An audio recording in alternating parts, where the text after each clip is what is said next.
Tiga. Assalamualaikum warahmatullahi wabarakatuh. Perkenalkan, nama saya Muhammad Raza Irawan dari kelas 12 3.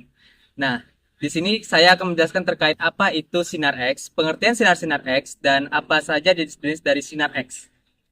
Check it out. Nah, yang pertama ada pengertian dari sinar X.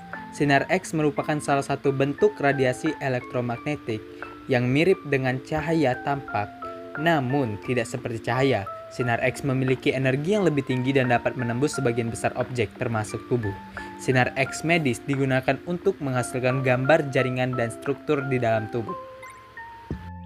Sinar X sendiri pertama kali ditemukan oleh seorang ilmuwan berkebangsaan Jerman pada tahun 1895 yang bernama Wilhelm Conrad Röntgen. Ada beberapa ciri-ciri dari sinar X, yaitu sinar X mempunyai panjang gelombang 0,01 nanometer hingga 10 nanometer dan memiliki frekuensi sekitar 1016 Hz hingga 1021 Hz. Nah, yang kedua itu sinar X dapat menembus benda-benda lunak seperti daging dan kulit, namun tidak dapat menembus benda-benda keras seperti tulang, gigi, dan logam. Yang ketiga, sinar X terbentuk pada saat elektron-elektron bebas melepaskan sebagian energi saat terjalin interaksi dengan elektron lain yang mengorbit atau dengan inti atom atau nukleus. Energi yang dilepaskan dari elektron ini berupa foton sinar X. Nah, sinar X yang dipancarkan dari sistem pembangkit sinar X merupakan pancaran foton dari interaksi elektron dengan inti atom di anoda. Foton yang dihasilkan dari sistem pembangkit sinar X dipancarkan ketika elektron menumbuk anoda. Beda tegangan antara katoda dan anoda menentukan besar energi sinar X, juga mempengaruhi pancaran sinar X. Dilihat dari spektrumnya, sinar X dibedakan menjadi dua, yaitu sinar X spektrum energi kontinu atau yang biasa didengar sinar X Bremsstrahlung dan sinar X spektrum dua buah garis tajam atau sinar X karakteristik. Nah, ada beberapa sifat-sifat dari sinar X yang harus kita ketahui. Yang pertama itu ada daya tembus. Daya tembus ini menjadikan sinar X berguna dalam pencitraan medis dan industri, seperti melihat struktur tulang dan mengidentifikasi cacat pada logam. Nah, yang kedua itu ada pertebaran. Sinar X memiliki sifat pertebaran yang berarti ketika berkas sinar X melewati suatu bahan, sebagian sinar X tersebut akan menyebar ke berbagai arah. Pertebaran ini menyebabkan terjadinya radiasi sekunder atau yang biasa dikenal radiasi Hambur. Yang ketiga itu ada penyerapan.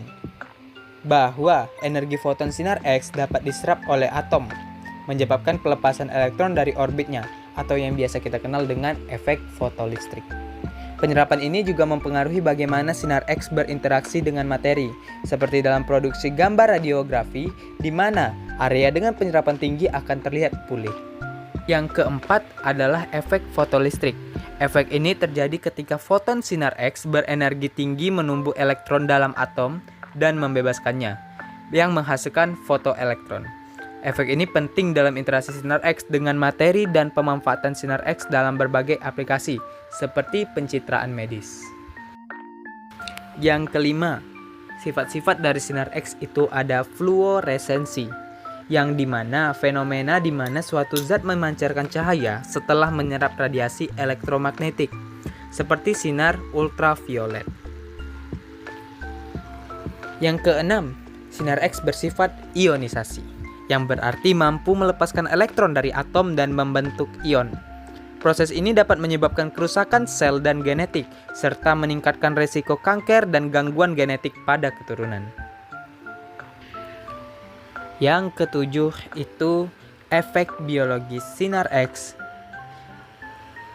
Efek biologis sinar X itu mencakup kerusakan sel, mutasi DNA, dan kematian sel, terutama pada dosis tinggi.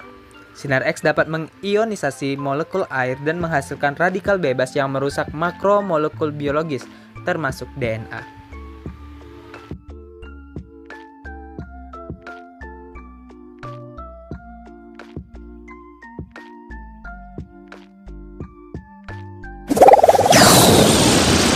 Nah, itu pengertian dan beberapa jenis dari sinar X. Mungkin hanya itu yang dapat saya sampaikan. Jika ada kurang mohon dimaafkan. Wabillahi taufik wal hidayah. Wassalamualaikum warahmatullahi wabarakatuh.